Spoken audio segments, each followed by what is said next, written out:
I'm Daniel James, and you're listening to 7am. In the 1970s, 8 children in Perth were sent to a psychiatric hospital to be treated for being transgender. Their experiences became the basis of a medical study, one that claimed kids could be cured of their identity. Now, nearly 40 years after it was released, the same study is being cited in arguments against trans healthcare and being used to shape policy and law. Today, Walkley Award-winning journalist and founding editor of ABC Queer, Mon Schafter, on how a forgotten experiment from another era is still influencing the cultural war over trans healthcare. It's Sunday, January 25, and just a warning, this episode discusses suicidal ideation. Please take care while listening. Mon, thanks so much for speaking with me. Can we start with Dr. Anya Ravine? Tell me who she is and what kind of work she does. Yeah, she's a specialist in trans youth health and wellbeing. She's a research fellow at the Murdoch Children's Research Institute in Melbourne. She's openly trans herself.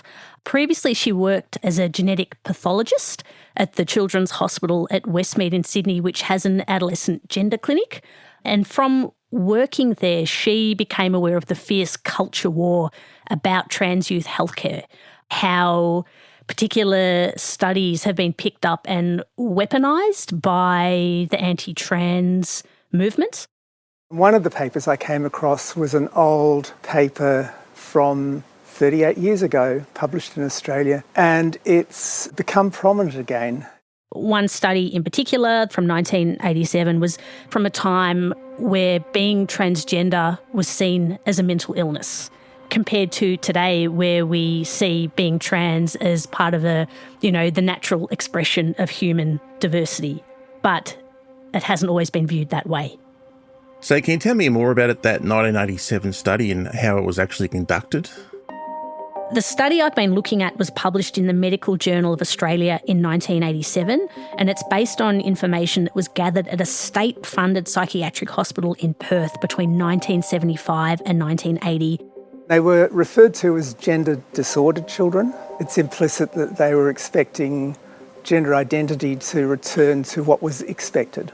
And the report, which was written by WA's then Director of Child and Adolescent Psychiatry Services, Dr. Robert Koski, said the children being influenced by their parents. It was decided that the way of dealing with this was to separate the children from the parents. So basically they were taken away from their parents. They were living in hospital for this period. They could see their parents for one day of a weekend and stay home for one night. The reason for that is because Dr. Koski had a theory that the parents were influencing this behaviour in the children, trying to fulfil their own emotional needs through that child, and were essentially encouraging what they referred to as this cross-gender behaviour. So the idea taken from this study was that children could grow out of being transgender, or they could be counselled out of these feelings of gender dysphoria. Is that right? Yeah. It said that the treatment was basically successful in treating this cross-gender behaviour. Back then, the children were described as gender disordered, and it was basically suggesting that psychotherapy could be used to treat this behaviour. These kids were hospitalised because they were displaying what the report describes as cross-gender behaviour, and it's clear that the intention was to stop that. And we now know that such practices are very dangerous, they don't work, and they cause long-term psychological harm. And despite that, as you say, this study is currently being cited in the debate on trans healthcare. So tell me more about how it's being brought up. So it's being used in US courts, it's being used in lobbying medical bodies and governments in current debates about gender-affirming care. It's being cited by opponents of gender-affirming care. So even though it's decades old and from a time where views on being trans were much different than they are today, there are quite a few examples where this particular study is being cited. There's a US Supreme Court case about the US state of Tennessee banning puberty blockers and hormone treatment for the treatment of gender dysphoria in minors. It's being cited there. The U.S. Supreme Court upheld a Tennessee law banning medical treatments for transgender minors, a landmark ruling with implications across the country. It means transition care will be mostly legal in blue states and mostly illegal in red states. There was evidence submitted to the Bulgarian Supreme Court saying that gender nonconformity isn't something a person is born with, but is due to psychological influences. It's cited there. In Australia, the National Association of Practising Psychiatrists has written a clinical guide on how doctors should care for gender diverse youth, and it also cites the paper, again referring to psychological, family or social influences, as opposed to, again, it just being a natural part of human diversity.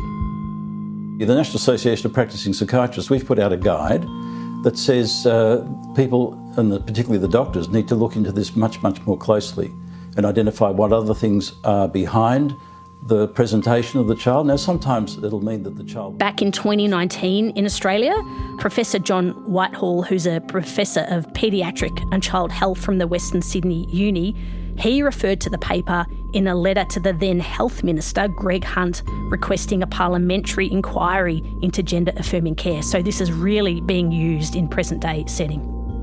So if it's being cited both abroad and here in Australia, do we know whether it's affecting practice or not? I don't have direct evidence of that, but according to Anya and researchers I've spoken to, it is having an impact. It's influencing policies and laws that affect the lives of trans kids today because it's being used as evidence for opponents of gender-affirming care. Coming up, what happened to the children from the study?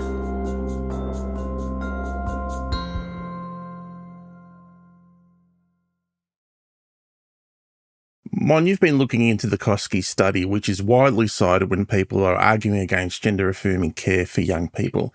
And you've actually spoken with one of the people who was part of this study as a child. So what can you tell me about them? So Jayne believes she was one of these 8 children who referred to in the Koski report. The actual names of the kids who were part of this treatment program aren't accessible because of privacy laws, but Jayne's hospital admission details, her medical records that she accessed through FOI align closely with one of the children who's case study 5. And in the Koski report itself, it has details like 10 years old, male, wants to be a girl, cross-dresses, etc., etc. Mum caught me with some gauze clothing on, and being sort of mid-70s, not knowing what else to do, she went and spoke to our local family doctor. The doctor recommended this psychological assessment of Jayne, and because at the time gender nonconformity was viewed as something that was wrong, she was admitted to this treatment program at Stubbs Terrace Children's Psychiatric Hospital in 1975, and she was there for nearly 6 months. She was closely monitored during her time there. I was subjected to random checks of my clothing just to make sure I wasn't wearing any sort of female underclothes. Had to sort of go to the toilet if I was going to a cubicle, have the door open so they could check that I wasn't just sitting down to pee, that I actually stood like a boy and urinated. If she did spend time with a group of girls while she was at the centre, she'd be separated and would have to go and play with a group of boys. She wasn't allowed to play with dolls, that sort of thing. So basically she clued on to the fact that if she didn't behave like a girl, she was treated more favourably and had a better chance of getting out of this program. So she suppressed her sense of gender so she could get out, and she was able to leave after nearly 6 months. She says that her mother was told at the beginning of this program she'd only be in there for 2 weeks and yet was in there for nearly 6 months. What happened to Jayne eventually? Did she go on to live a life? What kind of impact did that experience have on her, Mon? Yeah, so when she got out of there, she suppressed her gender. When I came out, I had suppressed my sense of gender so far down because I was worried that I would be sent back to the psych hospital. It took her 22 years to come out as transgender. Before she affirmed her gender, she actually got married to a wonderful woman called Deb and had kids. And things were going all right, but Deb, her partner, noticed signs of Jayne unravelling. She knew that something was going on there. Jayne was quite depressed, drinking a lot, and basically said, what is going on here? I said, "Look, what's going on?" And she kind of told me, and then she told me what happened at Stubbs Terrace. So I said, "Look, why don't you just move out for a bit and decide who you want to be or who you need to be, and then we'll see what happens from there." So they did separate for a while. Jayne says it got to the point where she felt she had two options. One was suicide and the other was transitioning. After that, I made the decision to transition. I felt a lot lighter in myself, that I could finally see myself being who I always believed myself to be. So we mentioned that the basis of the report is that with counselling, kids might decide not to transition. But as you just said, that clearly isn't the case for Jayne, and wasn't the case for Jayne. It took decades for her to be able to live as she really wants to live and is living. So what was it like for Jayne to realise that she's being used as a case study to peddle these really damaging myths? She was shocked. She had no idea that this medical report existed. She had no idea it was being used in arguments today about gender-affirming care and young people. She says she never consented to being part of a research report. So, there are a whole lot of ethical issues here. She's very aware of the debate that is going on today, and she just felt it was so important to set the record straight because she didn't want this harm to continue with young trans and gender diverse people today. How common is it that outdated studies like this one are used without proper scrutiny to push a line in debates around transgender healthcare? I'm told by Dr. Anya Ravine, the researcher, that it is quite common. The only study that we've interrogated is this 1987 study. But, trans healthcare, it's super complex, and reviews have shown that there needs to be more research in this space even now.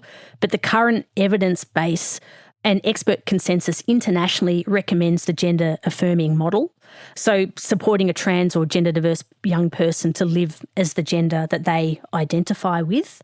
Currently, Queensland has put a pause on gender-affirming care for new trans and gender-diverse patients under the age of 18.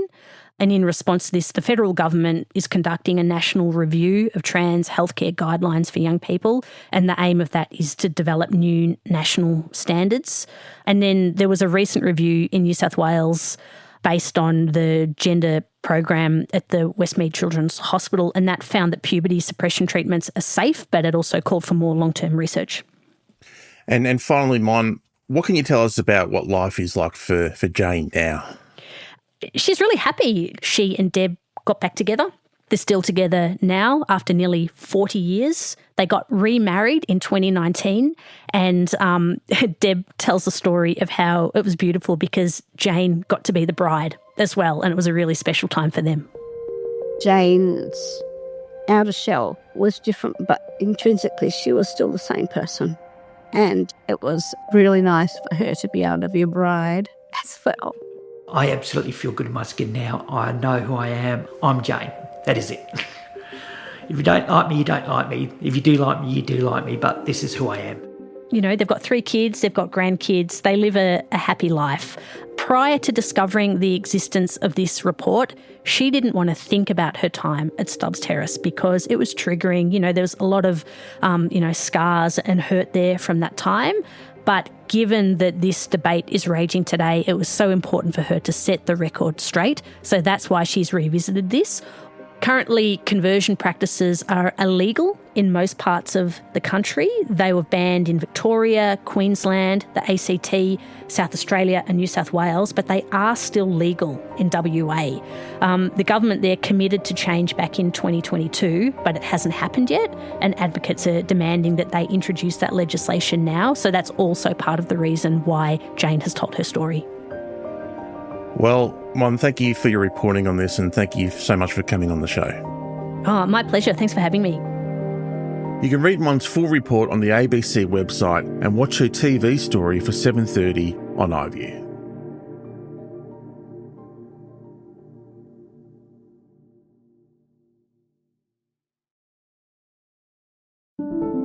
"7am is a daily show from Solstice Media.